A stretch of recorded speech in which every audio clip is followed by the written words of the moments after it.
When it rains, it pours. The voltage keeps dropping down on this 2007 Suburban I just bought, and it'll plummet. I mean, it'll drop all the way down to 12.7 volts, and it'll just sit there and barely charge. Just enough to keep the battery light off, but barely charging. Then you can hear the alternator groaning sometimes, like it's really struggling to work, even just at idle. You shut it off and it'll jump back up to 14 again. Just after like 30 seconds, it'll be dropping back down like it's really struggling. The alternator seems like it's going out in this thing, and when I put my tester on it, it actually failed. So we're going to replace the alternator. The alternator I got is a premium one from Advance 8301. Let's put it on. Using this really nice socket kit from Vivor. It's one for the house that I got. I absolutely love it. Has everything in it. It's very nice. It's 100 and some pieces. I think that's what it is. And I pull it out all the time, so I don't have to pull out smaller cases and all the air tools. I just use this. This works just fine.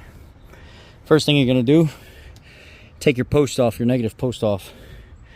You can either take this off and get down in there, or you can put an extension with a 10 mil and take that post off. Now that you've got that off and it's laying back there behind it, what you're going to do is you're going to figure out what size your belt tensioner is. I think it's a 15. I'll show you where that's at. Then you're going to pull your belt off the alternator right here. Right here, 15 millimeter is your belt tensioner. You're going to push this down and then pull the belt off the alternator. Now you have everything unplugged right now. You can do this one of two ways. You can pull the plastic cover off and get on top and try to fish everything out and unplug everything. Or you can take the bolts off now and try to fish it out the front. Either way, this cover has to be lifted. Once you get in here, you can unhook this electrical connector right here. And then on the back, it's a 10 millimeter. So I unhooked the electrical connector right there, and then there's a 10 millimeter on the back right here. Underneath the rubber eyelid, the rubber cover. Take the 10 millimeter off. Alright, got the 10 millimeter off. Pull the charge wire off. Now, undo your 15 millimeter bolts right there and try to get your alternator up out of there. You might have to pry it out with a flathead screwdriver or something. Okay, new alternator's in.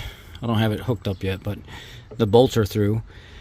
Sometimes what you'll have to do is you'll have to take a hammer and a punch, or a hammer and a screwdriver or something, and take these copper collars, or these collars that go through here. You'll actually have to drive it through so the alternator seats down in there a little bit better. It's just kind of a shitty design, but it is what it is, right? So now what we're going to do is reach up here, plug the electrical connector back in, put our power wire on the alternator.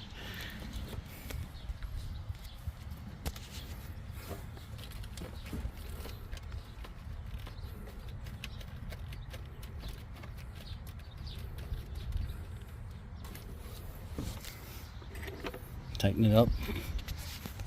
10 millimeter.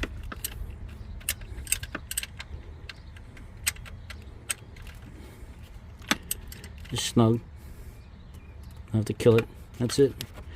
Nice and snug.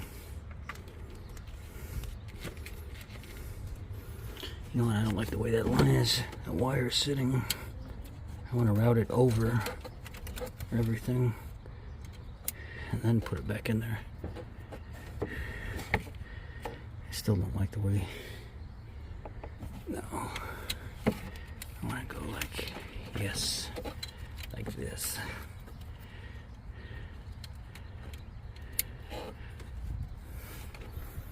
Okay, hook your battery back up and start it. I made a boo-boo. Don't hook your battery up and just start it. Put your belt back on, hook your battery up, and then start it. All right, here we are. I got brights on.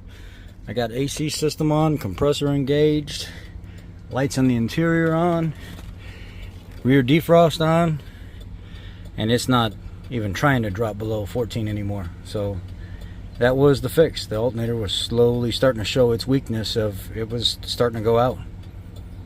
So now, problem fixed, easy. 182 bucks advanced. It's got like a $40 or $50 core. So I'm going to take that back and get my 40, 50 bucks back. Y'all be blessed. Take care. Hope you liked the video. Quick and easy.